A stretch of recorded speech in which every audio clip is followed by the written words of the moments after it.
Hello, everyone. Thank you for coming today. More than 100,000 people in the United States are currently on waiting lists to receive new kidneys. Due to the limited supply of organs for transplant, only about 17,000 kidney transplants took place in 2014. It perhaps should not surprise us then to learn that many Americans look for alternatives abroad. But unlike other forms of medical tourism, organ transplants present a unique ethical quandary. Organs obtained in other countries may come from questionable sources, and poor regulation and oversight make for muddy waters when looking for transplant solutions. Our speakers on this issue today are Dr. Michael O'Connor and Dr. Gwen Reynolds. We will begin with Dr. Connor. Transplant tourism is a serious and growing problem. Patients are obtaining organ transplants abroad to avoid waiting lists and expenses in the United States. But it is not always possible to track the sources of these organs. Many donors are paid to donate and often receive very little compensation. They may be plagued with regret and depression after they participate in the transplantation, not to mention they may potentially develop health problems of their own. The overall implication is that the lives of poor donors in other countries are not as valuable as the lives of the American patients who are willing to travel abroad to procure the transplants they need. Dr. Reynolds, your response? The ethical quagmire of black market organs is related to transplant tourism, to be sure, but there are a number of other factors to consider before denouncing the practice altogether. For one thing, it is important that we do not let a few bad apples spoil the barrel. There are reputable transplants performed internationally under government regulations that ensure both patient safety and the ethical procurement of organs. Also, this is an issue of international politics. If we are going to make a public statement, we will have two problems to consider. One, we are a group comprised of medical professionals, so we are inherently biased, and the opposition will point that out. And two, we must remain sensitive to the complex cultural dynamics of countries that may not share our ethical framework.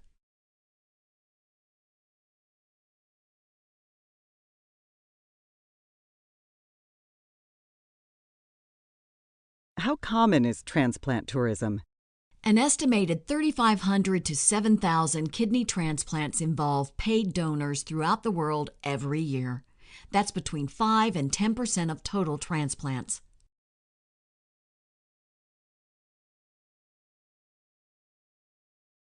Are overseas transplants safe?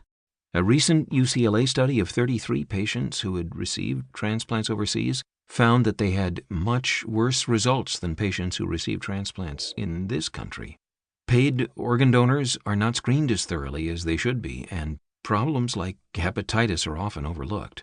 Early organ rejection is twice as common in these patients, and infections are frequent. Thank you.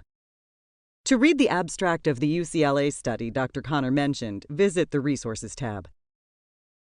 It's our job to make a statement. Those who interpret our statements and develop policy can determine and address any issues of bias, and we can be culturally sensitive without altering our ethical compass. Stating publicly that we oppose these procedures is not the same as forcing other countries to end them.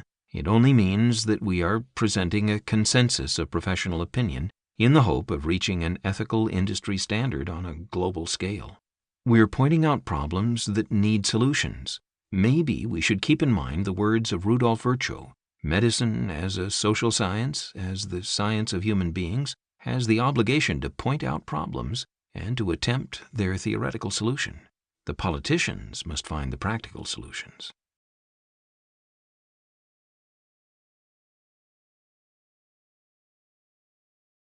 Click thumbs up if you agree.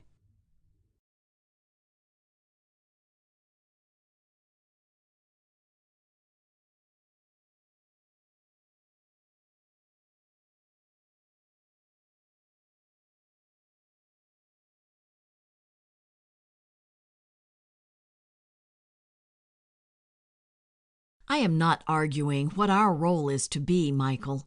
I am merely pointing out the complexities of an ethics issue that permeates a variety of cultures. If there are ethical outlets for international transplants, we shouldn't take away those options from patients whose lives are at stake just because we can't adequately address black market organs. We just need to identify and address those real problems. And by we, I mean human beings in general, not just the United States. An organ transplant is not, in and of itself, unethical. Our focus should be on regulation rather than prohibition. Anytime we remove an option, we limit patient freedom and potentially limit medical progress. Click thumbs up if you agree.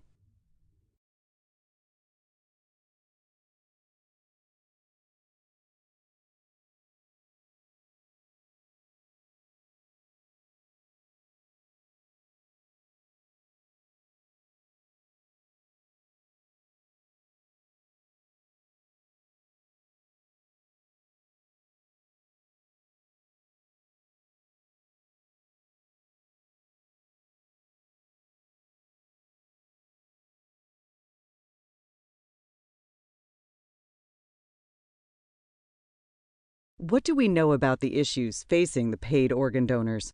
Are they well paid and taken care of?